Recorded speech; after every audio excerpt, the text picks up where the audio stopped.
Le texte de prédication de ce dimanche, l'entendons dans l'épître de Paul aux Éphésiens. C'est l'apôtre Paul qui dit ces paroles. « Autrefois vous étiez ténèbres, maintenant vous êtes lumière dans le Seigneur. » Et il ajoute « Vivez en enfants de lumière. » Et le fruit de la lumière s'appelle bonté, justice et la vérité. Il est question d'un changement, et c'est bien de parler de changement dans nos vies en cette période de carême. Il y a un passé, il y a un aujourd'hui. Autrefois vous étiez, maintenant vous êtes. Et il fait mention de quelqu'un, il parle de quelqu'un qui a permis ce passage des ténèbres à la lumière. C'est Jésus qui est présenté dans cette épître comme l'envoyé du Père pour nous ouvrir le passage des ténèbres à la lumière. C'est le sens du chemin de croix de Jésus, c'est le sens du Vendredi Saint et de Pâques. C'est du passage des ténèbres de la mort à la vie. Pour goûter véritablement justement ce passage, l'apôtre Paul dit « Laissez-vous enrichir chaque jour par la parole de Dieu. » C'est ce que dit aussi Christ quand il nous dit « Je suis la lumière du monde. Celui qui vient à ma suite ne marchera pas dans les ténèbres. Il aura la lumière qui conduit à la vie. » Une parole dynamique, une parole pleine de sens qui nous encourage de marcher à sa suite. Ou encore quand il dit « Vous êtes la lumière du monde. » Lumière du monde, vous savez, lumière, nous ne sommes pas par nos propres forces. Lumière, nous ne sommes pas par nos succès, par ce que nous pouvons produire, mais nous y sommes appelés. Quand nous accueillons la parole de Dieu dans notre vie, cette parole donnée gratuitement à chacun, cette parole qui nous réconforte dans nos déserts, cette parole de Dieu qui est une lumière bienfaisante et stimulante au milieu de nos obscurités. Nous pouvons briller par la parole de Dieu qui nous pousse en avant et qui nous encourage. C'est ce que dit l'apôtre Paul. Quand nous accueillons la parole de Dieu, nous découvrons que malgré nos égarements, malgré nos échecs, le pardon de Dieu existe. Dieu pardonne, c'est ce que dit aussi ce mot d'ordre. Tu es aimé de Dieu, tu as été choisi de Dieu, appelé par Dieu. Le pardon de Dieu existe, un avenir nous est donné. Il y a un avant, il y a un après. Autrefois vous étiez, maintenant vous êtes lumière. C'est un chemin, c'est une invitation à saisir ce chemin. Vivez comme des enfants de lumière, dira Paul, car le fruit de la lumière consiste en toutes sortes de bonté, de justice et de vérité. Vivez comme des enfants. Alors vivre, c'est un mouvement. C'est Dieu qui est la source de ce mouvement, Dieu qui est la vie. Dira l'apôtre Paul, Dieu est la vie, le mouvement est l'être. Dieu donne cette vie à chacun d'entre nous, cette vie qui est bonté, justice et vérité. Et vivre, c'est un mouvement, c'est une marche. Dieu est une marche en avant, dira l'apôtre Paul. Et la foi, tout comme la vie, est un chemin. Les premiers chrétiens étaient appelés ceux de la voie, ceux du chemin. C'était le nom qu'on donnait aux premiers chrétiens. Les personnes, les gens du chemin. Nous sommes en chemin. Ce n'est pas un acquis, ce n'est pas un état, mais nous sommes en route. Nous tendons vers ce mouvement, vers cet état de bonté, de justice et de vérité. Ces fruits, nous ne pouvons pas les produire de nous-mêmes, mais c'est par l'Esprit Saint qui nous donne la force de les produire, cette parole de Dieu qui nous accompagne au fil des jours, cette parole de Dieu qui est bienfaisante et stimulante.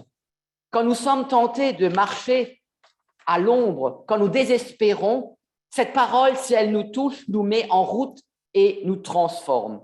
Être chrétien, qu'est-ce que ça veut dire? Être chrétien veut dire que nous sommes appelés à mettre en pratique notre foi dans notre vie de tous les jours. Nous sommes en chemin. Mettez en pratique cette parole de Dieu, vivez conformément à ce que Dieu nous demande. Appelés à la lumière, c'est-à-dire nous sommes aussi invités à témoigner de notre espérance à chaque fois que cela se donne ou s'est donné, à rendre grâce, dire merci. Savons-nous encore être reconnaissants aujourd'hui? Dire merci pour les dons de Dieu qu'il convient d'apprécier et d'honorer. Et ces dons de Dieu, l'apôtre Paul nous les donne, la bonté entre nous, la justice, la vérité. Le prophète Michée, dans l'Ancien Testament, il utilise les mêmes mots pour nous dire ce que le Seigneur réclame de nous.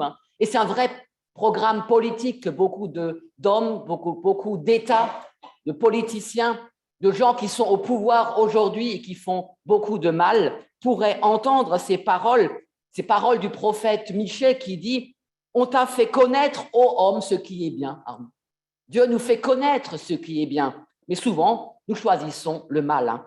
On t'a fait connaître aux hommes ce qui est bien, et ce que l'Éternel demande de toi, c'est que tu pratiques la justice, que tu aimes la miséricorde, que tu aimes la paix et que tu marches humblement avec ton Dieu. Voilà ce que Dieu nous a fait connaître. Mais souvent, nous nous égarons, nous prenons un autre chemin. C'est une dimension personnelle que nous pouvons avoir face à cette lumière, face à cette parole de Dieu qui nous invite à un engagement dans la vie chrétienne. Cet engagement commence par la relation aussi avec nos proches, avec notre prochain.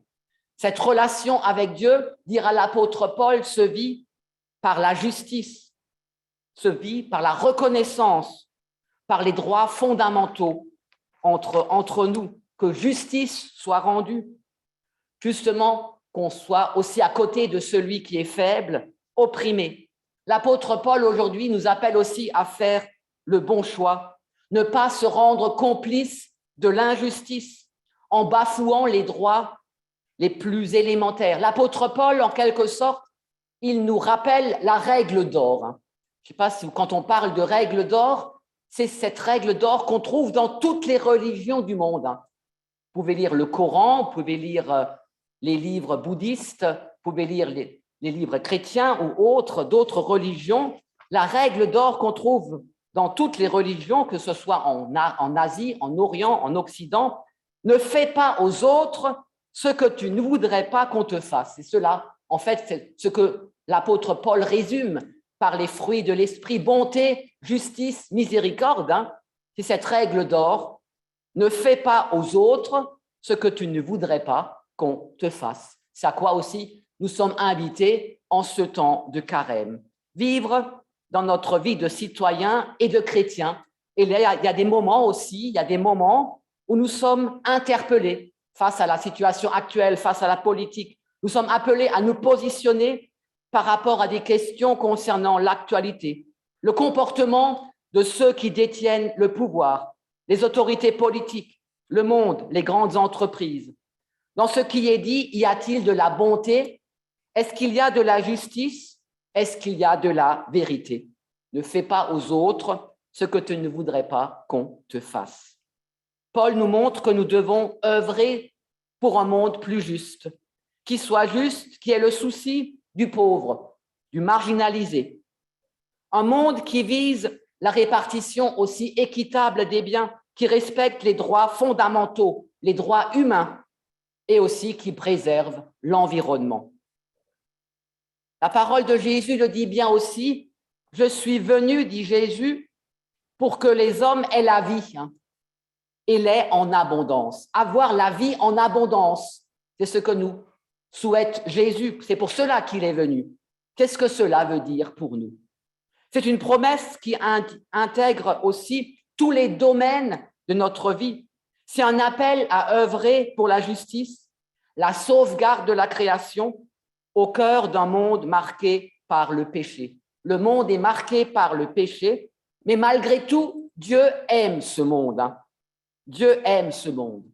Et là, vous l'aurez compris, vivre comme des enfants de lumière dans ce monde n'est pas un exercice de tout repos que nous pourrions accomplir par nos propres moyens sans nous soucier de ce qui nous entoure. Ne s'agit-il pas tous les jours de retrouver avec d'autres notre place dans la création de Dieu et de suivre ce chemin ouvert par le Christ? Christ nous a ouvert un chemin sous le signe de la bonté, de la justice et de la vérité. C'est ce que Jésus, l'apôtre Paul, nous propose aujourd'hui. Et ce dimanche appelé Oculi, nous le rappelle, avoir les yeux constamment tournés vers le Seigneur. Amen.